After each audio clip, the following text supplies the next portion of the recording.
देखो कंडक्टर्स वो मटेरियल होते हैं या फिर वो सब्सटेंस होते हैं जिनके थ्रू इलेक्ट्रिसिटी आसानी से पास हो सकती है। Any substance can be called as a conductor of electricity if it allows the movement of charges to pass through it. अगर कोई भी सब्सटेंस है जिससे कि हम लोग चार्जेस यानी कि इलेक्ट्रिसिटी को मूव कर पा रहे हैं तो उसे हम लोग बोलते हैं conductor. The electrons of the conductors can flow freely. तो यहाँ पर जो कंडक्टर्स होते हैं उनके जो इलेक्ट्रॉन्स होते हैं, इलेक्ट्रॉन क्या होते हैं बड़ी क्लास में समझोगे, बस अभी के लिए इतना पता होना चाहिए आपको कि जो इलेक्ट्रॉन्स होते हैं कंडक्टर्स के वो फ्रीली फ्लो कर पाते हैं, इसी वजह से इलेक्ट्रिसिटी जनरेट होती है। दूसरा आते हैं इंसुलेटर। इंसुलेटर कौन से सब्सटेंस होते हैं? वो वाले सब्सटेंस जिनसे इलेक्ट्रिसिटी पास नहीं होती, जैसे कि रबर, ग्लास, ऑयल, डायमंड, ड्राईवुड। इन सब चीज़ों से इलेक्ट्रिसिटी पास नहीं होती। क्यों? क्योंकि इंसुलेटर जो है वो चार्जेस को फ्लो नहीं होने देते अपने अंदर से। मतलब कि अगर आप इलेक्ट्रिसिटी पास करने की कोशिश करोगे तो वो पास नहीं होगी। Electrons are tightly packed with the particles. Electrons जो होते हैं इनके बहुत ज़्यादा टाइटली पैक्ड होते हैं पार्टिकल्स के साथ, इस वजह से इंसुलेटर्स के अंदर से इलेक्ट्रिसिटी पास नहीं होती। आई होप अब आपको क्लियर होगा कंडक्टर्स एंड इंसुलेटर्स के बारे में। अरे भैया ये आप क्या पढ़ाने लगे कंडक्टर और इंसुलेटर? हमें तो ये जानना है कि नकली सोना बनता कैसे है। बिल्कुल अभी जान जाओगे, लेकिन उससे पहले ये तो समझ लो, बहुत इंटरेस्टिंग बात है कि क्या लिक्विड्स इलेक्ट्रिसिटी कंडक्ट करते हैं।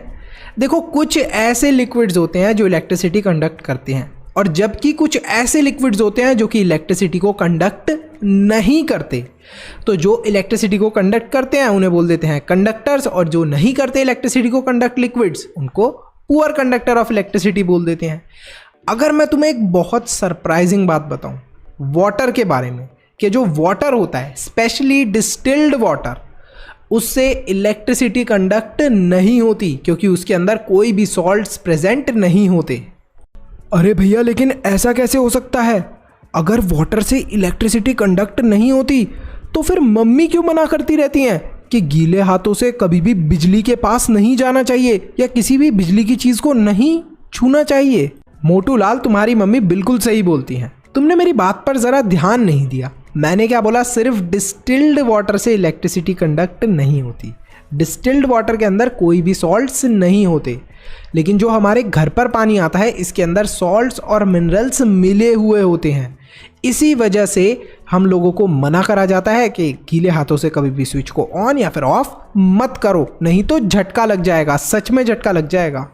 तो एनी सॉल्यूशन ऑफ एसिड और base can also conduct electricity. और कौन सा ऐसा पानी है जिससे इलेक्ट्रिसिटी कंडक्ट नहीं होती? कमेंट सेक्शन में कमेंट करके बताना।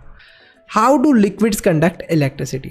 डिफरेंट सब्सटेंस, जब भी हम लोग डिफरेंट सब्सटेंसेस को वाटर के अंदर मिक्स करते हैं और इलेक्ट्रिसिटी उनसे पास करते हैं तो वो अलग अलग हो जाते हैं और नेगेटिव और पॉजिटिव क्या देखने को मिलते हैं हमें? आयंस या फिर पार्टिकल्स देखने को मिलते हैं वाटर के अंदर। जैसे ये Na और Cl मतलब नमक। नमक का अगर हम लोग साइंटिफिक नेम देखें या केमिस्ट्री में नाम देखें तो वो होता है NaCl। अगर आप इस NaCl को वाटर के अंदर डालोगे तो ये ऐसे अलग अलग हो जाता है और फिर इसकी हेल्प से इलेक्ट्रिसिटी कंडक्ट हो पाती है। तो अभी जो मैंने आपसे क्वेश्चन पूछा था, क्या पूछा था? एक ऐसा वाटर जिसके अंदर इलेक्ट्रिसिटी कंडक्ट नहीं हो रही, तो वो कौन सा वाटर होगा? Distilled water.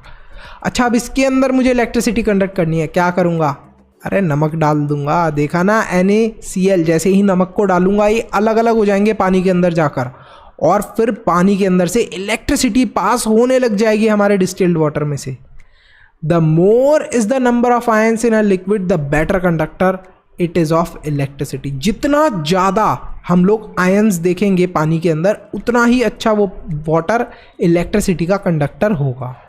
This is why, इसी वजह से जो डिस्टिल्ड वाटर है वो पुअर कंडक्टर ऑफ इलेक्ट्रिसिटी होता है क्योंकि उसके अंदर कोई भी सॉल्ट्स नहीं होते, लेकिन salt water good conductor of electricity होता है। मतलब यही पानी, डिस्टिल्ड वाला पानी, इस डिस्टिल्ड पानी के अंदर अगर आप नमक डाल दोगे तो ये इलेक्ट्रिसिटी पास करने लगेगा।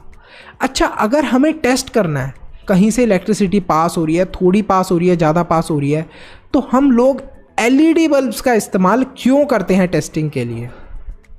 बहुत सिंपल है। एलईडी बल्ब्स की हेल्प से बहुत कम अगर इलेक्ट्रिक करंट भी पास हो रहा है तब भी हम डिटेक्ट कर सकते हैं। जबकि जो ये येलो वाले बल्ब होते हैं ना, ये वाले जनरली जो आपने देखे होंगे बल्ब्स, इन वाले बल्ब्स के अंदर अगर बहुत कम चार्ज ऑफ इलेक्ट्रिसिटी पास हो रहा है तो वो डिटेक्ट नहीं हो सकता। इसी वजह से एलईडी बल्ब्स को हम लोग यूज़ करते हैं, because they can even detect the flow of even a single amount of electric current. नकली गोल्ड को बनाने के लिए हमें इलेक्ट्रोलाइसिस का प्रोसेस करना पड़ता है। अब ये इलेक्ट्रोलाइसिस क्या चीज़ है? देखो, हम लोग किसी भी लिक्विड से जब इलेक्ट्रिसिटी पास करते हैं और उस इलेक्ट्रिसिटी के पास करने की वजह से एक केमिकल रिएक्शन होता है, तो इसी प्रोसेस को हम लोग बोलते हैं इलेक्ट्रोलाइसिस। अब ध्यान देना, मैंने क्या बोला कि एक ऐसा लिक्विड जिससे इलेक्ट्रिसिटी पास होती है। सारे लिक्विड से इलेक्ट्रिसिटी पास नहीं होती, कुछ ही लिक्विड से इलेक्ट्रिसिटी पास होती है। इवन वाटर, जो डिस्टिल्ड वाटर होता है, उससे इलेक्ट्रिसिटी पास नहीं होती। जब हम उस वाटर के अंदर सॉल्ट डाल देते हैं तब इलेक्ट्रिसिटी पास होती है। तो वो सारे लिक्विड्स जिनसे इलेक्ट्रिसिटी पास हो सकती है उन्हें हम लोग बोलते हैं इलेक्ट्रोलाइट। तो इलेक्ट्रोलाइट का हमने क्या ले लेना है? लिक्विड सॉल्यूशन ले लेना है और फिर हमें इलेक्ट्रोलाइसिस करना है। अच्छा, इलेक्ट्रोलाइसिस करने के लिए किस चीज़ की ज़रूरत पड़ती है? दो ऐसी रॉड्स की, एक एनोड और एक कैथोड। ये कुछ नहीं होती, ये स्ट्रिप्स होती है जिनको हम पानी के अंदर डाल देते हैं। अब ये जो एनोड वाली रॉड होती है ना, ये कौन सी होती है? पॉजिटिव साइड से जोड़ा होता है हमने इसे बैटरी के। और जो कैथोड वाली रॉड होती है, इसे नेगेटिव साइड से जोड़ा होता है बैटरी की। What are anode and cathode?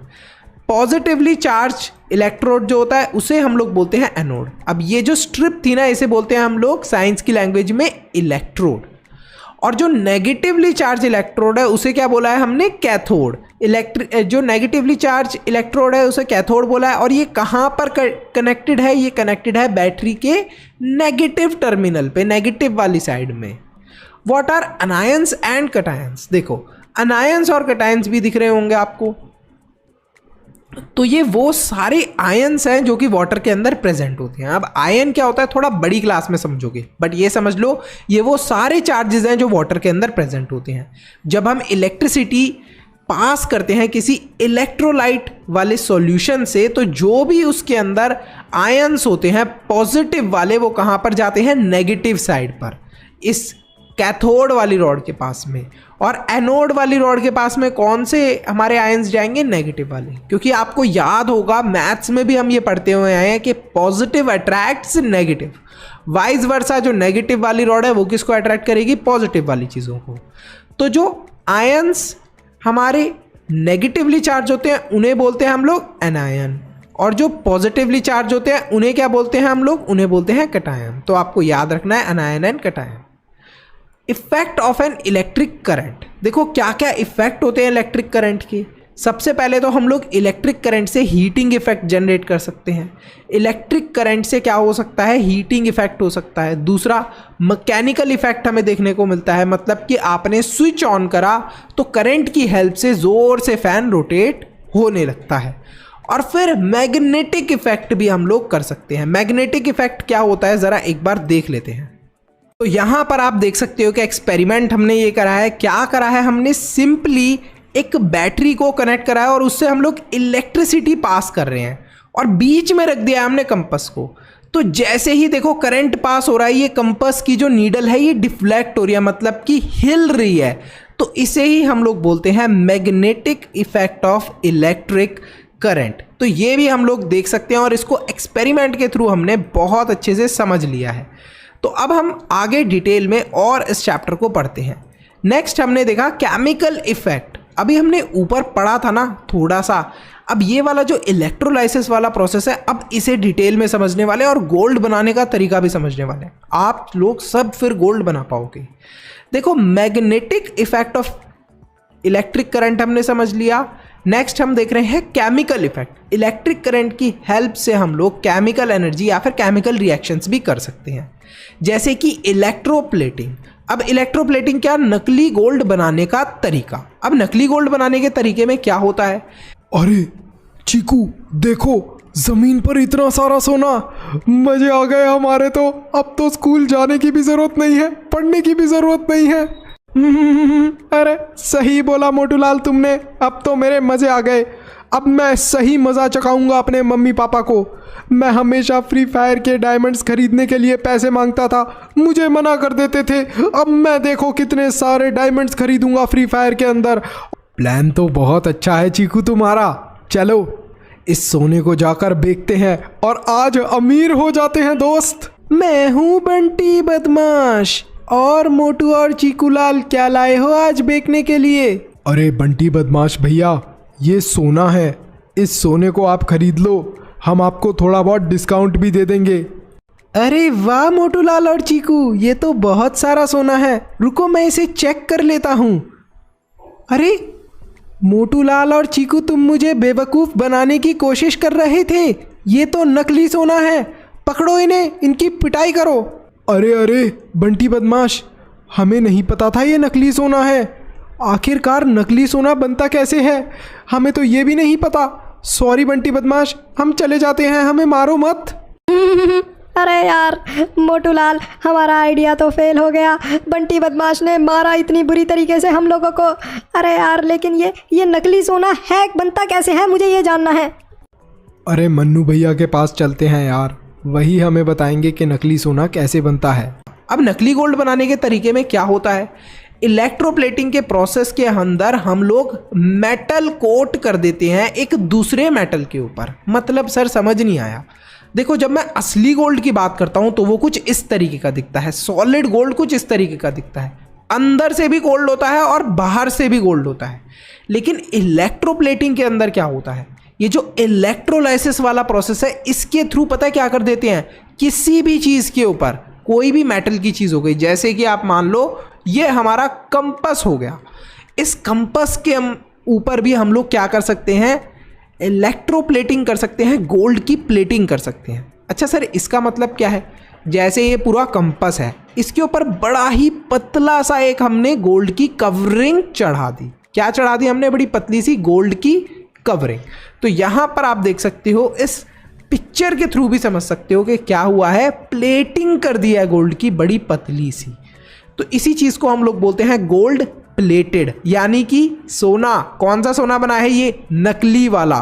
तो ये वाला जो सोना होता है ये काफ़ी सस्ता होता है, इसको बोलते हैं हम लोग गोल्ड प्लेटेड। और जो असली सोना होता है वो होता है सॉलिड गोल्ड।